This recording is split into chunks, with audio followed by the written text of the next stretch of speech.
বড় বড় দলের খেলা, এবং এই বড় দলের খেলা মুম্বাইয়ের ওয়াংখেড়ে স্টেডিয়ামে যখন চলছিল, রোহিত শর্মা যেভাবে খেলছিলেন, রিকেলটন যেভাবে পেটাচ্ছিলেন, 220-এর যে টার্গেটটা, সেই টার্গেট 5 বল হাতে রেখে মুম্বাই যেভাবে নোঙর করেছে তীরে তাদের সেই ভিক্টরি শিপ। অপরদিকে একই সময়ে খেলা চলছিল করাচি আর লাহোরের, এবং সেই ম্যাচটায় ছিলেন, যার থাকার কথা ছিল এই ম্যাচে, যার খেলার কথা ছিল এই ম্যাচে, যার বল করার কথা ছিল কলকাতার হয়ে, মুস্তাফিজুর রহমান। আজকে আইপিএল এর এই হাই ভোল্টেজ ম্যাচে যেখানটায় মুম্বাই কার্যত উড়িয়ে দিয়েছেন, রোহিত শর্মা আবারও প্রমাণ করেছেন যে আসলে ইচ্ছা করলে সর্বোচ্চ পর্যায়ে ওই ন্যাশনাল টিম থেকে শুরু করে তাদের দল, তো ভারত তো হচ্ছে টানা 2বারের টি-20-র বিশ্ব চ্যাম্পিয়ন, সেখানটায় খেলতে পারেন, ক্যাপ্টেন্সি করতে পারেন, ফিটনেস, এক্সেলারেশন, তার ক্রিকেটীয় মেধা, আক্রমণ, কোনো জায়গায় আসলে কোনো আধুনিক ক্রিকেটার যাদের বলা হয়, যাদেরকে মনে করা হয় চনমনে টি-20 ক্রিকেটার, টি-20-র জন্য রোহিত কোহলির আসলে খুব একটা চলে না। ইন্ডিয়ার মধ্যেই, ইন্ডিয়ান সিলেকশন প্যানেলের মধ্যে এই ব্যাপারটা টুকটাক কাজ করেছিল যখন তারা লাস্ট টি-20 ওয়ার্ল্ড কাপটা খেলে ফেললেন। সেই রোহিত মনে করিয়ে দিয়েছেন যে আসলে পুরাবার নয়।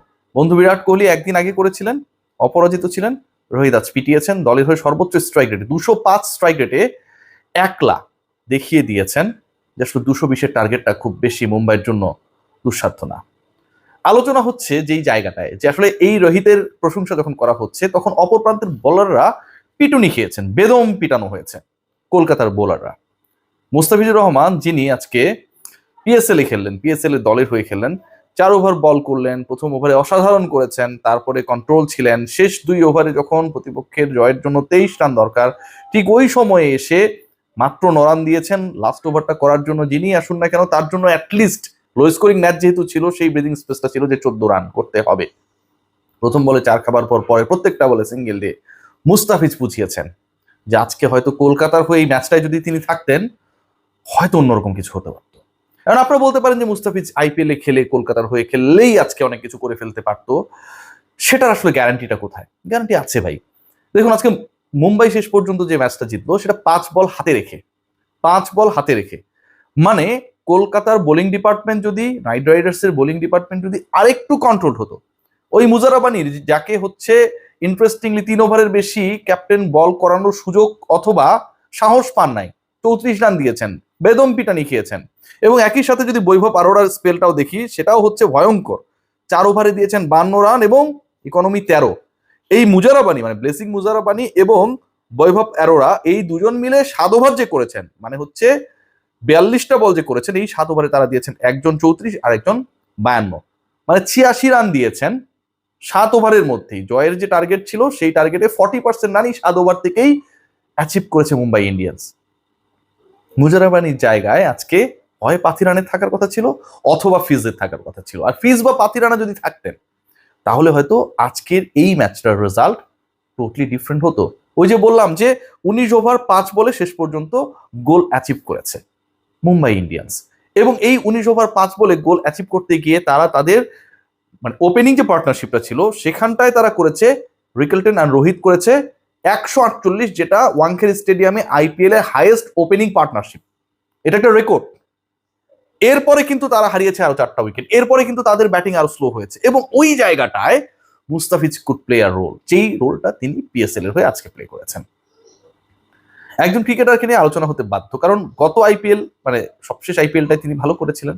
তার আগের যে আইপিএল, যে আইপিএলটাকে তাকে আসলে রিপ্লেসমেন্ট হিসেবে, ক্রিকেটার হিসেবে নেওয়া হয়েছিল, সবশেষের কথা যদি বলি, তার আগের আইপিএলে তিনি লাস্ট ম্যাচ খেলার পর্যন্ত হাইয়েস্ট উইকেট টেকার ছিলেন জয়েন্টলি।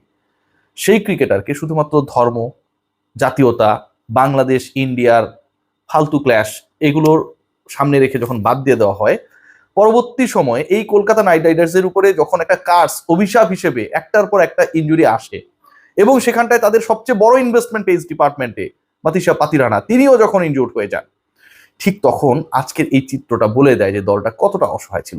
খেয়াল করে দেখবেন যে আজকে যখন তারা তাদের বোলিং ডিপার্টমেন্ট, আমি শুরুর কথা বললাম যে দুজন মানে বোলার যারা ওপেন করেছিলেন, তাদের টোটাল 7 ওভারে এসেছে 86 রান। বরুণ চক্রবর্তী, যার উপর অনেক বেশি ডিপেন্ডেন্সি ছিল, সেই তিনি দিয়েছেন 12 ইকোনমিতে, 4 ওভারে 48, কার্তিক ত্যাগী 43, সুনীল নারিন 3 ওভারে 30, আপনি যাদের উপরে ডিপেন্ড করার চেষ্টা করেছেন, যাদেরকে আপনি মনে করেছেন যে কোনো সময় আপনার ম্যাচ ক্যাশ করার ক্ষেত্রে বড় একটা রোল প্লে করবে, কেউই সেই ভূমিকাটা পালন করতে পারেনি, কারণ ওই এক্স ফ্যাক্টরটা মিসিং ছিল। সেই এক্স ফ্যাক্টর হিসেবে Kolkata Knight Riders they had targeted during the auction Mustafizur Rahman এবং পাথি রানা। মুস্তাফিজকে অন্যায়ভাবে বাদ দেওয়ার পরবর্তী সময়ে পাথি রানার ইনজুরি এবং ফলাফল হিসেবে 220 রানও শেষ পর্যন্ত তাদের জন্য এনাফ হয় নাই এই ম্যাচটাকে বাঁচাতে। 5 বল হাতে রেখে মুম্বাই ইন্ডিয়ান্সের এই জয় ক্লিয়ার পিকচার ড্র করে দেয় যে তাদের আসলে যে জায়গাটায় ডিপেন্ডেন্সি ছিল, পলিটিক্যাল ক্ল্যাশের কারণে, ধর্মীয় পার্থক্যের কারণে, দেশ কেন্দ্রিক যে বিভাজন, রাজনৈতিক বিভাজনের কারণে যেই ঘটনাটা শেষ পর্যন্ত ক্রিকেটের মাঠে ঘটেছে, সেটায় সবচেয়ে বেশি এফেক্টেড হলো কলকাতা নাইট রাইডার্স।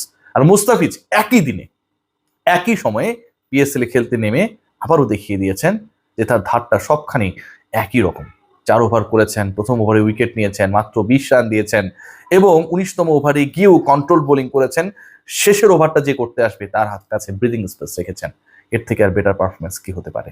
রোহিত শর্মাকে আজকে আবারও অনেক দিন পরে টি-20-তে আইপিএল এ বিধ্বংসী রূপে দেখাটা নিঃসন্দেহে যারা ক্রিকেট ভালোবাসে, এটা বাংলাদেশ ইন্ডিয়ার আলোচনা না, এটা হচ্ছে ক্রিকেটীয় ভালোবাসা, ক্রিকেটীয় রূপকথার গল্পের কথা, বিমোহিত হয়েছেন। বিরাট কোহলিকে একদিন আগে, রোহিত শর্মাকে একদিন পরে এরকম বিধ্বংসী রূপে দেখা, দলকে জয়ের পথে, নেতৃত্ব দেওয়ার পথে দেখা, আমার কাছে মনে হয় সবার জন্য একটা দারুণ এক্সপেরিয়েন্স। সবাই ভালো থাকবেন, টেক গ্রেট কেয়ার। ফিচ থাকলে কলকাতার আজকের ম্যাচটা ভিন্ন রকম হতেও পারত।